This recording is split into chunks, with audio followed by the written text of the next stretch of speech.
गड्डी बहुत बढ़िया है जी।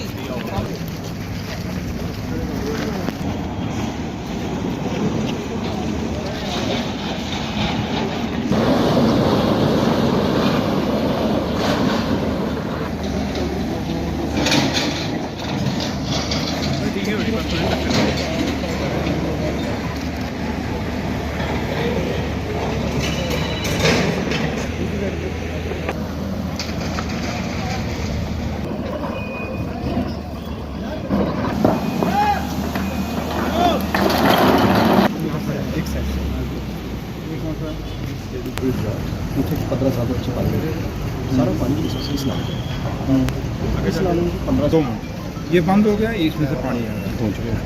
पानी चाहे इधर से आता है चाहे इधर से आता है, फ्लो तो इसी में आना है पानी अगर इसको आना ये धुआं के साइड है, तो वो जो झाड़ियाँ उसके ऊपर हैं। हाँ जी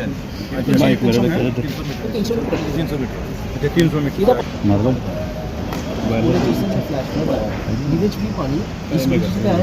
नीचे तुसी वो पानी फिर कटिया के अंदर केनाल बनानी।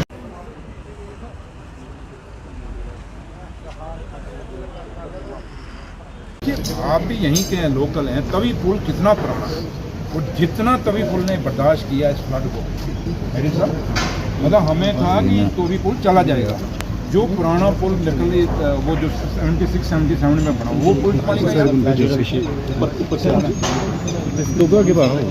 नहीं, लेकिन गलती तो आपकी वो है कि वो आपने पुल का पानी का डाइवर्ट कराना चाहिए था, वो पानी निकलना चाहिए था। ये तो बहुत बड़ा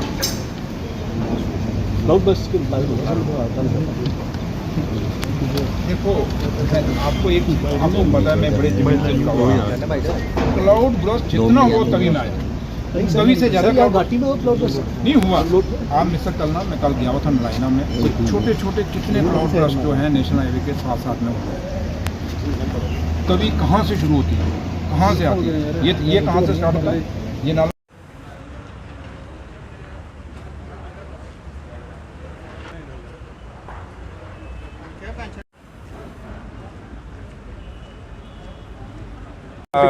परसों से हम टूर पे हैं। जब से ये जम्मू कश्मीर की बदकिस्मती है कि एक आपदा हम पे आ पड़ी है और ख़ासकर जम्मू सूबे के अंदर एक बहुत बड़ा नुकसान हुआ है। और आज हमारे लोगों में चाहे गांव देखें चाहे शहर देखें, हर जगह नुकसान हुआ है। और ये नुकसान इतना भारी है, अगर गांव में देखें तो लोगों की फसलें ख़त्म हो गई, लोगों के माल मवेशी ख़त्म हो गए, लोगों के घर ख़त्म हो गए। बड़ी मुश्किल से तिनका जोड़ के इन गाँवों में लोगों ने अपने मकान बनाए थे। अगर शहर में देखें, जो डाउन टाउन एरिया है आपका, उन इलाकों के अंदर वो गरीब लोग जिन्होंने 2-2 मरले के अंदर अपना मकान बनाया था, आज उनका मकान तबाह हो गया। आज गाँव और शहरों की हालत ये है कि लोगों को पीने का पानी नहीं, खाने को रोटी नहीं, पहनने को कपड़ा नहीं और ना दवाई खा सकते हैं क्योंकि पैसा ही उनके पास नहीं बचा। हर चीज़ इस तूफ़ान के अंदर बह गई है और ये बड़ी बदकिस्मती है। जैसे हमारे कई बुज़ुर्ग कहते हैं कि 100 साल बाद ये इतना बड़ा तूफ़ान, आंधी और तूफ़ान जम्मू कश्मीर में आया और ख़ासकर जम्मू में आया है। तो इसलिए जो नुकसान हुआ है इसकी भरपाई की ज़रूरत है। और ऑनरेबल चीफ मिनिस्टर जनाब उमर अब्दुल्ला साहब भी अपना टूर करके गए हैं जम्मू में, और वो क्योंकि चीफ मिनिस्टर हर जगह नहीं पहुंच सकते, उसके बाद उन्होंने मेरी ड्यूटी लगाई। आज मैं कल मैं तवी ब्रिज के चौथे ब्रिज के ऊपर था, फिर बाकी सड़कों पे मैं नारायणा में उन लोगों को भी देखने गया जो माता वैष्णो देवी के चरणों में मारे गए। तो इसलिए ये जो हालात हैं आज जम्मू कश्मीर में बहुत बड़ा नुकसान हुआ है। अगर मैं पीडब्ल्यूडी की खाली डिपार्टमेंट की ही बात करूँ तो आज हमारे बहुत सारे पीएमजेएस की सड़कें हमारी ख़त्म हो गई हैं, हमारी पीडब्ल्यूडी की रोडें ख़त्म हो गई हैं, हमारे ब्रिजेस ख़त्म हो गए, हमारे कलवर्ट, हमारे काजवेज ख़त्म हो गए। अगर मैं एज ए इंडस्ट्री मिनिस्टर बात करूं तो हमारी काफ़ी सारी इंडस्ट्रियों में जो इंडस्ट्री स्टेट्स हैं उनमें पानी घुस गया है, काफ़ी नुकसान हुआ है। इसलिए कोई आदमी इस तूफ़ान से बचा नहीं, चाहे वो किसान है, चाहे वो मजदूर है, चाहे वो शहर का है, चाहे गाँव का है, हर आदमी को नुकसान हुआ है। लोग फसलें, हमारी खड़ी फसलें ख़त्म हो गई हैं। वो गरीब जो फसलों के ऊपर 6 महीने अपने निकालता था वो फसल ही खत्म हो गई है। तो लिहाजा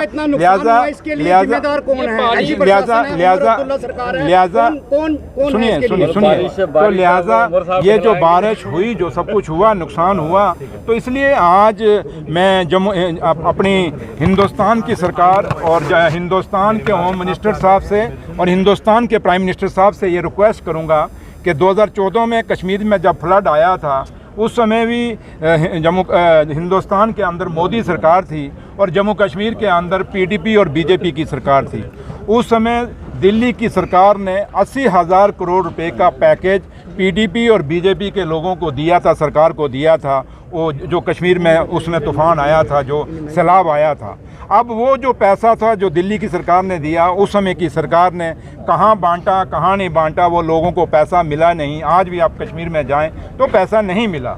लेकिन जहाँ तक उमर अब्दुल्ला सरकार का है, हम मोदी साहब से यही अपील करेंगे कि उस समय कश्मीर में जब सैलाब आया था तो आपने 80,000 करोड़ का आपने वहाँ पैसा दिया था, और आज हम उम्मीद करते हैं कि जम्मू में उससे भी ज़्यादा नुकसान हुआ है, क्योंकि जम्मू पहाड़ी नाले आते हैं, वहाँ जेलम है पहाड़ी नाला नहीं, यहाँ पहाड़ी नाले आते हैं और पहाड़ी नाले के आगे जो चीज़ आई वो सारी चीज़ें बह के चली गई हैं। इसलिए यहाँ 80,000 करोड़ से भी ज़्यादा बड़े पैकेज की ज़रूरत है, और वो पैकेज इस तरीके का हो कि वो लोगों के सीधा यहाँ से मुआवजे बने और सीधा उनके खाते में आए, ताकि उसमें कोई चोर बाजारी ना हो सके।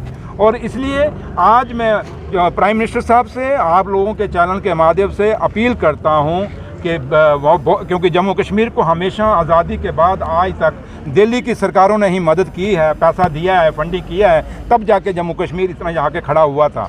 तो इसलिए उम्मीद करेंगे कि जो पैसा 2014 में 15 में मोदी सरकार ने कश्मीर के लिए दिया था, उससे दुगना पैसा जो है मुआवजे के रूप में जम्मू के सूबे के लोगों को देंगे। और जम्मू के जो भी बीजेपी के एमएलए हैं, मैं उनसे भी कहूँगा, आप खाली फ़ोटो मत खिंचवाइए लोगों के घरों में, आप सारे दिल्ली इकट्ठे होके जाइए और वहाँ जाके बात रखिए प्राइम मिनिस्टर साहब से, होम मिनिस्टर साहब से, उनसे अपील करिए कि आज उस जो पहले जो 2014-15 में जो आपने मुआवजा 80,000 करोड़ का दिया था, उसके दुगना मुआवजा जम्मू सूबे के दीजिए, क्योंकि जम्मू के अंदर आन की कोई कीमत नहीं है। जो मर गया बेचारा, उसको 6 लाख दे के क्या करोगे, उस परिवार को क्या करोगे? यहाँ करोड़ों रुपए भी कीमत नहीं, अरबों रुपए भी एक जान की कीमत नहीं। लेकिन फिर भी उमर अब्दुल्ला सरकार का जितना फर्ज बन रहा है हम निभा रहे हैं। अगर डिप्टी चीफ मिनिस्टर यहाँ पे आया है, मैं फ़ोटो खिंचाने नहीं आया मेरे भाई, मैं एक्शन लेने आया हूँ। और मैं आपके सामने डिटेल में नीचे क्यों उतरा हूँ, मैं नीचे जाके देखना चाहता हूँ ज़मीन में फॉल्ट कहाँ पे हुआ। जैसा मैं सांबे का, मैं एम्स के बाद भी देख के आया हूँ, वहाँ भी मैंने एक बात कही है।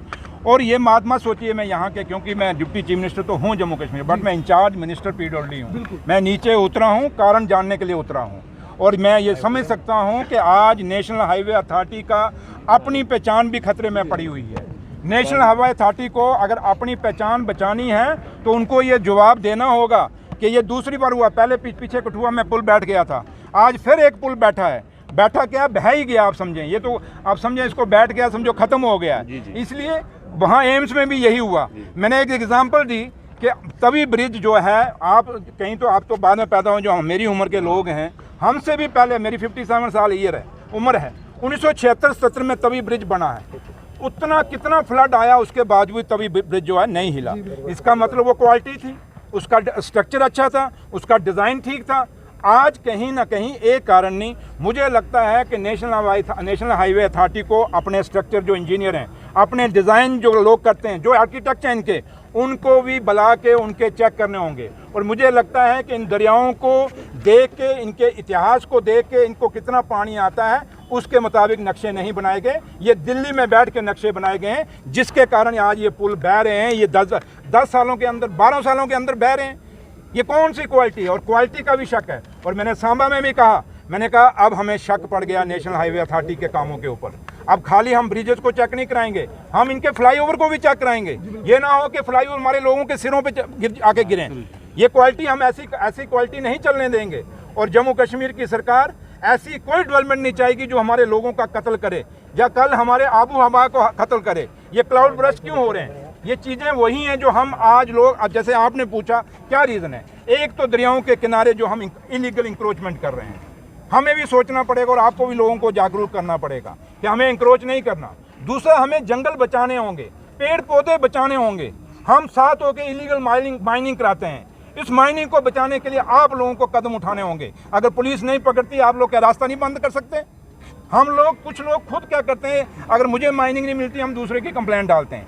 ये सिस्टम बंद करना होगा ईमानदारी से। जब से मैं आया हूँ, मैं माइनिंग के पीछे कितना रहा, लेकिन मैं अकेला क्या कर सकता हूँ? जब तक पुलिस इसमें साथ नहीं देगी, जब तक यहाँ पे जीसी साथ नहीं देंगे, तब तक अकेला माइनिंग डिपार्टमेंट क्या कर सकता है, ये आप भी समझ सकते हैं। तो आपको सर रोक कौन रहा है? सुना नहीं भैया, रुक नहीं यार, काले क्यों पड़ गया, रोक क्या पड़ रहा है? तो इसलिए आज जम्मू कश्मीर में दो सरकारें चल रही हैं, एक है एलजी सरकार, एक है उमर अब्दुल्ला सरकार। उमर अब्दुल्ला सरकार को लोगों ने चुन के भेजा है। उमर अब्दुल्ला सरकार अपना फर्ज निभा रही है और डिप्टी चीफ मिनिस्टर आपके बीच में खड़ा और आपके सवालों का जवाब दे रहा है। एलजी साहब को किसने रोका इस पुल पे आने के लिए?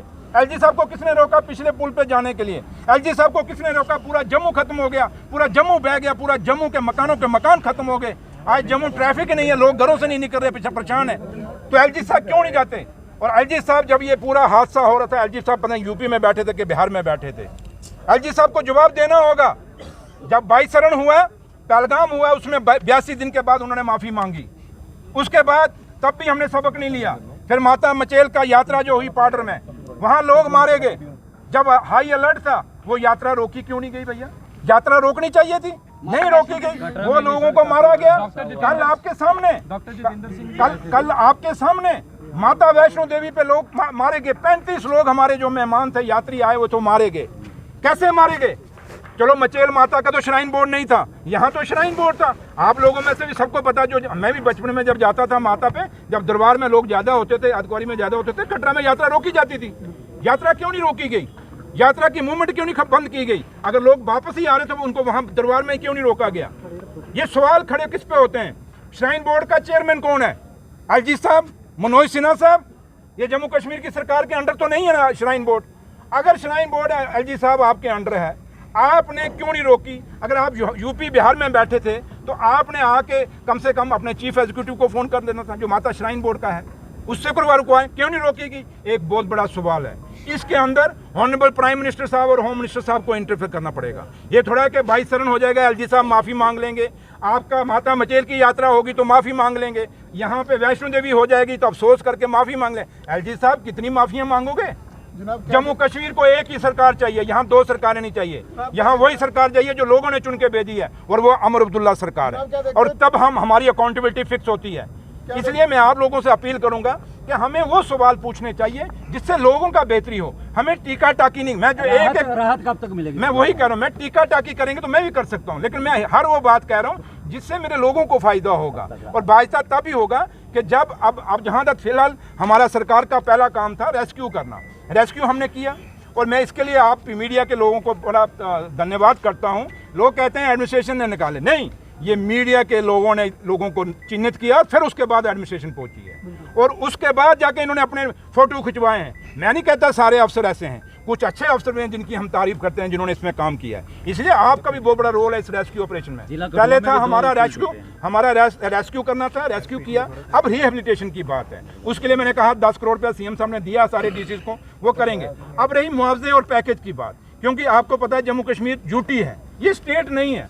यूटी के रिसोर्सेज अपने हैं, स्टेट के अपने हैं, तभी तो हम बार बार स्टेट मांगते हैं। तो इसलिए अब दिल्ली की सरकार, ऑनरेबल प्राइम मिनिस्टर साहब और होम मिनिस्टर साहब की बहुत बड़ी जिम्मेदारी है, इसको नेशनल डिजास्टर का दर्जा देना चाहिए, और एक बहुत बड़ा पैकेज जो है वो जम्मू को देना चाहिए, जिससे जम्मू दोबारा अपने पैरों पर खड़ा हो सके और इन लोगों का भला हो सके। वो गरीब जो दिहाड़ी लगा के अपने मकान बनाए, अपनी रोजी रोटी चला रहा है।